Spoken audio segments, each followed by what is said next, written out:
Bonjour, je suis amené à vous commenter les chiffres qu'a souhaité amener la ville de La Ciotat au sujet du quartier de Séverier-Garoutier, notamment sur la structure démographique, la population, le logement, et voir dans quelle mesure ils étaient conformes ou pas à la structure de la population de La Ciotat en général et de la métropole Aix-Marseille-Provence. Nous allons donc regarder une première diapositive, et nous allons voir sur cette diapositive qu'il y a une croissance démographique marquée à La Ciotat, encore plus que sur la métropole Aix-Marseille-Provence. Vous le voyez ici, on est à plus 4% sur La Ciotat sur les 5 dernières années, contre 2,3% pour la métropole Aix-Marseille-Provence. Et si on prend par rapport à 1990, on est à plus 20% contre plus 17% sur la métropole. Donc, un dynamisme démographique un peu plus marqué sur La Ciotat, sur les 30 dernières années, et notamment sur les 5 dernières années, par rapport à la métropole Aix-Marseille-Provence. Nous allons voir ensuite sur la diapositive suivante que dans ce cadre-là, la zone nord, donc le quartier Séverier-Garoutier, il s'avère que la croissance démographique est encore plus forte que celle que l'on observe sur La Ciotat. Regardez, on est à plus 39,4% sur les dernières années par rapport, donc sur la période 2014-2020, alors que nous avions vu que sur la totalité de la ville de La Ciotat, nous étions à 4%. Donc c'est à peu près 10 fois plus important. Une croissance démographique encore plus forte sur la zone nord. Qu'est-ce que l'on voit ici? C'est que la zone nord Séverier-Garoutier est une des zones les plus peuplées de La Ciotat, si ce n'est la plus peuplée. C'est 26% de la population, alors que les autres quartiers sont sensiblement moins représentés. Donc un quartier qui a été en forte croissance démographique et qui aujourd'hui représente le quartier le plus peuplé de la ville. Que voit-on ici dans cette diapositive? C'est la structure et la répartition en termes de tranches d'âge. Que voit-on sur cette diapositive? C'est que sur la métropole Aix-Marseille-Provence, si on prend les plus de 60 ans, nous avons 26%, 26% et demi qui ont plus de 60 ans. En revanche, sur la ville de La Ciotat, vous le voyez, on est à 14 et 21 à 35% de plus de 60 ans. Donc on a une structure de population à La Ciotat qui est sensiblement plus âgée que la moyenne de la métropole Aix-Marseille-Provence, qui du coup est plus jeune.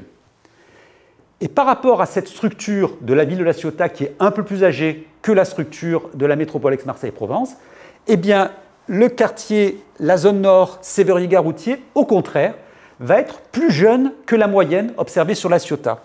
Regardez, les plus de 60 ans, toujours un petit coup d'œil, 16, 10, on est au total à 27% d'habitants de la zone nord âgés de 60 ans et plus. Donc c'est sensiblement plus jeune que la moyenne de La Ciotat. Dans la zone nord, on est plus jeune. La répartition des revenus disponibles des ménages. Que voit-on sur cette diapositive?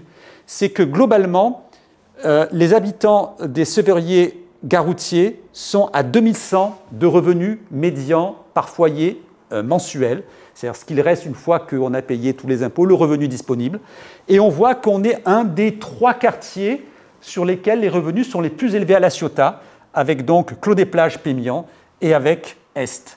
Donc les revenus sur Nord sont plus élevés, sachant que les revenus médians sur La Ciotat sont eux-mêmes un peu plus élevés que ceux que l'on observe sur la métropole Aix-Marseille-Provence et même sur la France. Le nombre de logements totaux. Que voit-on ici? C'est qu'il y a une croissance du nombre de logements sur une longue période qui amène à une croissance de plus 5,1% au total sur les 6 dernières années, plus 5,1%, contre plus 6,8% sur la métropole Aix-Marseille-Provence. Donc la croissance en termes de nombre de logements sur les 5-6 dernières années a été un petit peu plus faible sur la ville de La Ciotat par rapport à la métropole Aix-Marseille-Provence. Et l'on va voir ensuite que pour le coup, rejoignant l'idée du dynamisme démographique dont on a parlé tout à l'heure, c'est que sur la zone nord, au contraire, la croissance est bien plus importante. Regardez la visualisation de l'évolution du nombre de logements totaux. On est à plus 40% sur une période identique de 6 ans, alors que nous étions à beaucoup moins sur la ville de La Ciotat dans sa globalité. Donc le dynamisme démographique et le dynamisme en termes de nombre de logements sur la zone nord est sensiblement plus élevé. Que voit-on ici? C'est qu'il y a une répartition entre les appartements et les maisons individuelles qui, pour Séverier-Garoutier, est de l'ordre de, j'arrondis, 60% d'appartements et 40% de maisons individuelles. On est ici sur une structure dans laquelle les maisons individuelles sont relativement importantes, pas tout à fait un logement sur 2, mais quand même 40%.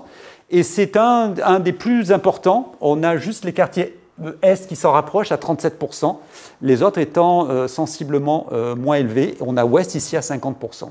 Donc, majorité d'appartements, 60%, mais un nombre de maisons individuelles en proportion qui est relativement important, de l'ordre de 40%. La répartition, cette fois-ci, en termes de logement, et notamment les résidences principales ou secondaires. On voit à travers ce coup d'œil que sur la métropole Aix-Marseille-Provence, 88% des logements sont des résidences principales, et nous avons, en termes de résidences secondaires, une proportion qui est relativement faible, 4%. Sur la Ciotat, on est sur des proportions sensiblement différentes. Nous sommes, j'arrondis, à 77% de résidences principales, mais quand même près de 20% de résidences secondaires. Le taux de résidences secondaires sur le nombre de logements est relativement important sur la Ciotat. 19,5, presque 20, contre 4% sur la métropole Aix-Marseille-Provence. Et en revanche, si on zoome sur le quartier Séverier-Garoutier, nous avons une structure qui va un petit peu plus se rapprocher de la structure de la métropole Aix-Marseille-Provence. Vous voyez, nous avons beaucoup plus de résidences principales, 87,5%, presque 88%. Et pour le coup, les résidences secondaires, par rapport à la moyenne que l'on observe sur la Ciotat, sont plus faibles, 9%. Que voit-on ici sur cette diapositive? La répartition en termes de résidences principales et logements vacants, résidences secondaires, cette fois-ci sur la zone nord. Donc là, pour le coup, sur la zone nord, nous avons un taux de résidences principales qui est élevé. On est à pratiquement 88%. Et le pourcentage de résidences secondaires est à 9%. Donc on n'est pas très éloigné de la moyenne que l'on observe sur la Ciotat au total. Ce que l'on observe maintenant en fonction d'un statut qui est celui des propriétaires versus les locataires. Qu'est-ce que l'on voit? C'est que sur la zone nord qui nous intéresse, les propriétaires sont à 50,5%, donc en gros, un habitant de la zone sur deux est propriétaire. Et nous avons 24% de locataires, plus 23% qui habitent en logement social. Et que voit-on ici, cette fois-ci, sur l'évolution de ces résidences principales entre propriétaires, locataires en habitat social par rapport à la zone nord, par rapport aux autres données? On voit que la croissance des logements est importante sur l'ensemble des segments. C'est-à-dire, regardez les propriétaires, on est à plus 24% de 2024 à 2020, plus 24% de propriétaires, ce qui est important. Mais en revanche, on est à, j'arrondis, plus 65% de locataires dans le privé, ce qui est considérable, et on est à plus 118% de locataires au niveau de l'habitat social, ce qui est encore plus fort. Tout ceci traduit bien évidemment la forte croissance démographique observée sur la zone, la zone nord. Que voit-on maintenant ici? C'est l'évolution des prix de vente. C'est-à-dire qu'ici, on voit l'évolution du prix moyen de vente au mètre carré sur la métropole Aix-Marseille-Provence. On voit qu'on a été à 3 216 € en 2019, 3 300, 3 500, 3 700 et on monte à 3 786 € le mètre carré en prix moyen en 2023. Donc on retient 3 786 €. Sur la Ciotat, un coup d'œil ici, 2023, 5 180 €. Donc là, l'augmentation par rapport au prix moyen observé au mètre carré que l'on observe sur la métropole Aix-Marseille-Provence est bien plus élevé. Il est beaucoup plus cher d'habiter à la Ciotat que dans le reste de la métropole Aix-Marseille-Provence. Et il est, vous le voyez ici, encore plus cher, ça revient encore plus cher d'habiter dans la zone nord, puisqu'on est à 5 590 € le mètre carré. Donc en gros, ça revient plus cher d'habiter à la Ciotat et encore plus d'habiter sur la zone nord quand on observe ces prix moyens observés au niveau du mètre carré vendu.